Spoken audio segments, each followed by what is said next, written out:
Baby ചേച്ചി വന്നില്ല? അവരുടെ ഏതോ റിലേറ്റീവിന്റെ കല്യാണം അടിയുന്നു, പുള്ളിക്കാരി ലീവാ. ഓ, എന്താ ഭംഗിയില്ല അയാളെ കാണാൻ. ആരടി? അർണോളായിരിക്കും. അർണു അല്ല, ആകാശ്. ആകാശ? അതാര്? ഓ,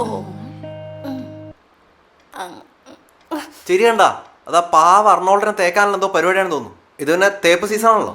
ഇതൊന്നും അല്ല, എന്റെ ഒരു ഫ്രണ്ട് കം ക്ലയന്റ് ആണ്. ഫ്രണ്ടാ? ഏത് ഫ്രണ്ട്? ഞാൻ പറഞ്ഞിരുന്നല്ലോ ഒരു ബൾക്ക് ഓർഡർ വന്ന കാര്യം. അത് ബൾക്ക് ഓർഡർ വന്ന കാര്യം പറഞ്ഞു, പക്ഷെ വേറൊന്നും പറഞ്ഞില്ല. വേറെയും കുറെ കാര്യങ്ങൾ നടന്നു പോരെ. എന്താ സംഭവം? അത് DIG കോളേജിൽ എന്റെ സീനിയർ ആയിട്ട് പഠിച്ചിരുന്ന ഒരു ചേട്ടനാ, ആകാശ്. ആ, അതായത് നല്ല പൊക്കൊക്കെ ആയിട്ട് കാണാൻ അത്യാവശ്യം ലുക്കൊക്കെ ഉണ്ട്. പിന്നെ കോളേജ് ഇലക്ഷനിലൊക്കെ മത്സരിച്ചാൽ കൂളായിട്ട് ഗേൾസിന്റെ വോട്ട് കൊണ്ട് മാത്രം ജയിക്കുന്ന അങ്ങനെയുള്ള ഒരു അല്ലേ? അതെ, ഇതെങ്ങനെ മനസ്സിലായി? ആ, ബാക്കി പറ. പുള്ളി ഉണ്ടല്ലോ, ഒടുക്കത്തെ ലുക്കായിരുന്നു. ഞാൻ അടക്കമുള്ള എല്ലാ പെൺപിള്ളേരും പുള്ളിയുടെ ഫാനായിരുന്നു. ഫാൻ എന്ന് പറയുമ്പോ നീ ബാക്കി പറയും. അതെ, നമ്മള് ക്ലാസ്സിലിരിക്കുമ്പോ പുള്ളിയും പുള്ളിയുടെ ഫ്രണ്ട്സും കൂടെ കോറിഡോറിലൂടെ നടന്നു പോകും. എന്റെ ദൈവമേ, എന്ത് ലുക്കായിരുന്നു എന്നറിയോ? കറി കരിയാനാണ്, അല്ലാണ്ട് എടുത്ത് മുണുങ്ങാനല്ല. നിനക്ക് മുണുങ്ങാനല്ല. അല്ല, നമ്മൾ എവിടെ പറഞ്ഞു നിർത്തിയ? കോറിഡോർ. ആ, കൊറേ കാലത്തിന് ശേഷം ഇന്ന് പുള്ളിനെ വീണ്ടും കണ്ടുമുട്ടി. ഇപ്പോഴും ഒരു മാറ്റവും ഇല്ല. എന്താ ഒരു ഓ മൈ ഗോഡ്. ദിവ്യ, പുള്ളി വന്നു, ഓർഡർ വന്നു. പുള്ളി നമുക്ക് ജസ്റ്റ് ഒരു ക്ലയൻറ്റ് മാത്രമാണ്. ഇത്രയും കാലത്തിന് ശേഷം കാണുന്നതല്ലേ. ഈ ആണുങ്ങളൊക്കെ ചിലപ്പോൾ വെറുതെ പെണ്ണുങ്ങളോട് ഫ്ലേർട്ട് ചെയ്യാൻ വേണ്ടി മാത്രം വരുന്നതായിരിക്കും. പക്ക ഫ്രോഡായിരിക്കും. ഇത്ര കാര്യമൊന്നും വിശ്വസിക്കരുത്. ചേച്ചി പറടാ. ഞാൻ കറിയാണ്. അതൊന്നും അല്ല, പുള്ളി ജെന്റിൽമാനാ. ഇന്ന് ഉച്ചക്ക് ഞങ്ങള് മീറ്റ് ചെയ്യുന്നുണ്ടല്ലോ കഫേയിൽ വെച്ച്. നിനക്ക് അസൂയാടാ. നിനക്കൊക്കെ നാണുണ്ട പരിചയം പോയില്ലാത്ത ഒരാളെ കുറിച്ച് കുറ്റം പറയാനായിട്ട്. നിന്നോടൊന്നും സംസാരിക്കാൻ കൊള്ളില്ല. വാടി, നമുക്ക് അപ്പുറത്തേക്ക് പോവാം. ആകാശ് ഇൻസ്റ്റാഗ്രാമിലുണ്ടാ? ഉണ്ടോന്നോ? താരല്ലേ? മൊത്തത്തിലൊരു വർണ്ണനയും നമ്മുടെ പെണ്ണിൻ്റെ ചാട്ടമൊക്കെ കണ്ടിട്ട് എനിക്കൊരു റോങ് അടിക്കുന്നു. എന്ത് റോങ്? മൊത്തം റോങ്. എടാ, നീ ഇത് ചെയ്തിട്ട് പോയാ മതി. 6-7 വർഷമാണ് ഞാൻ ഈ ഫീൽഡില്. നീ എന്താ ഉണ്ടാക്കുന്ന ഞാൻ കാണട്ടെ. ജീവിതം പോട്ടെ, വിട്ടേക്ക്. അവൻ ചെയ്തിട്ട് പോയാ മതി. എടോ, നമുക്കിത് പതുക്കെ ചെയ്താൽ മതി. ജയ, നീ മിണ്ടാതിരി. നീ കണ്ടല്ലേ അവന്റെ അഹങ്കാരം. അവൻ ചെയ്തിട്ട് പോയാ മതി. എന്റെ പൊന്ന് ചെയ്യാൻ നീ എന്തെങ്കിലും ഉണ്ടാക്കും. അവിനാഷേ, അവന് ചില സമയത്ത് വല്ലാത്ത കോംപ്ലക്സ് ഇഷ്യൂസ് ആണ്. അതിന്റെ ഷോ ആണ് ഈ കാണിച്ചു കൂട്ടുന്നതൊക്കെ. നീ ഒരു പണിയെ, നീ എന്തെങ്കിലും ചെന്ന് കാണിച്ചിട്ടൊന്നും നാണം കിട്ടും. അവനൊന്ന് സമാധാനം കിട്ടട്ടെ. എന്തായാലും ഡ്യൂപ്പിലുണ്ട്, അവനെ കൊണ്ട് ചെയ്യാൻ പറ്റില്ല. എനിക്ക് ഇല്ലെങ്കിൽ ഷൂട്ട് നീണ്ടുപോകും. അതുകൊണ്ടാണ് നീ ജസ്റ്റ് ഒന്ന് ചെന്ന് ഒന്നും അവന്റെ സമാധാനത്തിന് വേണ്ടി മാത്രം ഒന്ന് ചെയ്യും.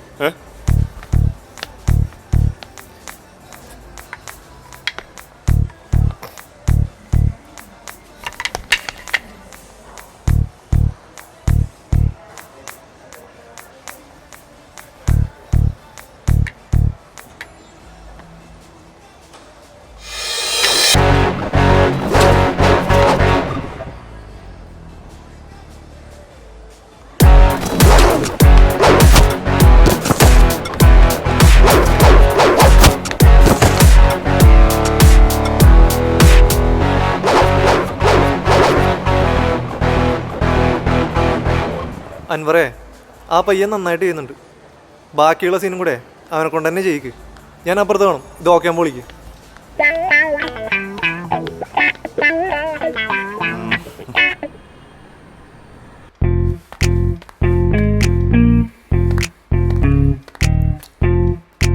എടാ സാമേ, നീ ഇങ്ങനെ ടെൻഷൻ അടിക്കല്ലേ. ഇവിടെ ഒന്ന് ഇരിക്കി. എടാ, ഇങ്ങനെ ടെൻഷൻ അടിച്ചിട്ട് കാര്യമില്ല. എനിക്ക് ടെൻഷനൊന്നുമില്ല. ആ, അത് കാണുമ്പോൾ മനസ്സിലാവുന്നുണ്ട്. അവിടെ ഇപ്പോൾ മീറ്റിംഗ് തുടങ്ങി കാണുമല്ലേ? തുടങ്ങി കാണും. എനിക്കെന്താ, അവള് ബിസിനസ് സംബന്ധമായിട്ടുള്ള ലഞ്ച് മീറ്റിങ്ങിന് പോയിരിക്കുന്നു. നല്ല കാര്യമല്ലേ, എനിക്കെന്താ. അവിടെ നടക്കുന്ന കാര്യങ്ങളൊക്കെ അപ്പോൾ പറയാനൊരു വഴിയുണ്ടായിരുന്നു. പിന്നെ ചീപ്പാണെന്ന് പറഞ്ഞ് നിനക്ക് താല്പര്യമില്ലെങ്കിലോ എന്ന് വെച്ചിട്ടാണ് ഞാൻ. എനിക്ക് താല്പര്യമുണ്ട്. ആണോ? ആ ചേട്ടാ, കുറെ നേരം വന്നിട്ട്. Order order. എടാ, അവരൊരു ഓർഡർ ചെയ്തോ? ഇല്ല, ഒരാളോട് വരാണ്ടെന്ന് പറഞ്ഞ. മീറ്റിംഗ് തുടങ്ങിയിട്ടില്ലെന്ന് തോന്നുന്നു. അത് തുടങ്ങി അപ്പോൾ കാര്യങ്ങൾ അറിയിക്കണം എന്ന് പറഞ്ഞു. എടാ, അവിടെ എന്താ നടന്നാലും അപ്പം എന്നെ വിളിച്ച് അറിയിക്കണം കേട്ടോ. ഇവിടെ എടുക്കണ എല്ലാം പറയണോ? അവളുടെ കാര്യം മാത്രം പറഞ്ഞാൽ മതി. ഓവറാക്കണ്ട. ഓവറാ. ലൗഡ് സ്പീക്കറിലിട്. ചേട്ടാ നല്ല പൊക്കമുള്ളൊരു ചുള്ളൻ ചെക്കൻ വന്നി ചേട്ടാ. അത്രയ്ക്ക് ചുള്ളനാണെങ്കിൽ പിന്നെ നമ്മൾ ശ്രമിച്ചിട്ട് കാര്യമുണ്ടോ? ഹലോ ചേട്ടാ എല്ലാം ഓവർ. എന്താടാ ആ വന്ന ചേട്ടൻ ദിവ്യ ചേച്ചിനെ കെട്ടിപ്പിടിച്ചു ഓവർ. തളരരുത്. അല്ല എനിക്ക് തളർച്ചയൊന്നുമില്ല. ഓവർ. നിന്റെ ഓണല്ലടാ പൊട്ട, ഇവിടെ പറഞ്ഞാണ് ഓവർ. ഓ ശരി. ആ ചേട്ടാ അവരെന്നെ ഓർഡർ എടുക്കാൻ വേണ്ടി വിളിക്കുന്നത്. Order over. ശരി. സാമ, നീ ഇങ്ങനെ ഡൗൺ ആവല്ലേ, നമുക്ക് ഇനിയും ചാൻസ് ഉണ്ട്. ഒരു തവണയല്ലേ കെട്ടിപ്പിടിച്ചുള്ളൂ. എന്നാലും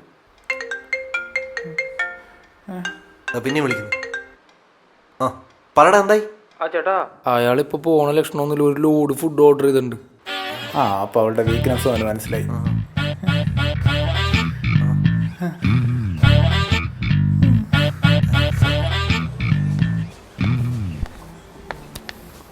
എന്തു പറ്റിയടോ? അൻവർ സാർ തന്നെ മാറ്റി നിർത്തി സംസാരിക്കുന്നുണ്ടല്ലോ. എന്തെങ്കിലും പ്രശ്നമുണ്ടോ? ജീവന് വരാനൊരു വിഷമം പോലെ. ഞാൻ ഒരു സോറി പറഞ്ഞാലോ?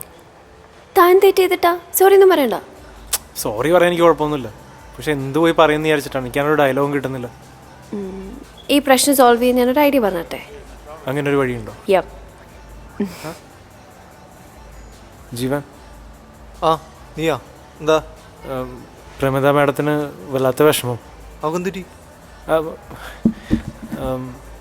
ഇന്ന് നിങ്ങൾ രണ്ടുപേരും കോമ്പിനേഷൻ സീനായിരുന്നില്ലേ? അതിൽ മാം ഭയങ്കര എക്സൈറ്റഡ് ആയിരുന്നു. ഞാൻ കാരണം ജീവൻ്റെ മൂഡ് പോയെന്നും പറഞ്ഞ് മാം എന്നെ കുറേ ചീത്ത പറഞ്ഞു. കറക്റ്റാണ്. എടാ, ഒരു ആർട്ടിസ്റ്റിനെ മറ്റൊരു ആർട്ടിസ്റ്റിനെ മനസ്സിലാക്കാൻ പറ്റും. ആ പിന്നെ പ്രമിതയുടെ എന്നോട് പറയുക നമ്മുടെ സിനിമയ്ക്ക് ജീവൻ സാർ ഓക്കെ പറഞ്ഞത് വലിയൊരു കാര്യമാണ്. എടാ, നീ എന്നെ ഒരുപാടങ്ങ് ആക്കല്ലേ. പൊക്കിയടിക്കുന്നത് കേട്ടാലേ എനിക്ക് സ്പോട്ടിലത് മനസ്സിലാവും. പൊക്കി പറയാനോ? ഞാനോ? എന്ത് ജീവൻ സാർ വിചാരിച്ച എന്നേക്ക് ഈ പടത്തിൽ നിന്ന് എപ്പോഴെങ്കിലും പുറത്താക്കാം. പുറത്താക്കിയില്ലല്ലോ, ഇല്ലേ? എത്ര പുതുമ സംവിധായകർക്ക് ചാൻസ് കൊടുത്തിട്ടുള്ള ആളാണ് സാർ. അത്രയും ധൈര്യം നമ്മുടെ ഇൻഡസ്ട്രിയിൽ വേറെ ആർക്കും ഇല്ലല്ലോ. ആർക്കും ഇല്ല അല്ലേ? ഇല്ല. സാറിൻ്റെ പടം കാണാനായിട്ട് ഞാനൊക്കെ എത്ര തവണ ക്ലാസ് കട്ട് ചെയ്ത് പോയിട്ടുണ്ടെന്ന് അറിയോ? ഫസ്റ്റ് ഷോയ്ക്ക്. നീ പഠിപ്പിൽ ശ്രദ്ധിക്കണ്ടടാ. ക്ലാസ് കേട്ടോ? അങ്ങനെയല്ല, മറ്റേ പിച്ചാത്തി സുഖം എന്ന് പറയുന്ന പടമല്ലേ, ആ പടമൊക്കെ ഞാൻ എത്ര തവണ കണ്ടിട്ടുണ്ടെന്നറിയോ? അതിൽ സാറിൻ്റെ ഇൻട്രോസിങ് ആലോചിക്കുമ്പോൾ ഇപ്പോഴും രോമൊക്കെ പൊങ്ങി വരും. എടാ, ഞാനത് വളരെ വ്യത്യസ്തമായി ചെയ്തൊരു സിനിമയാണ്.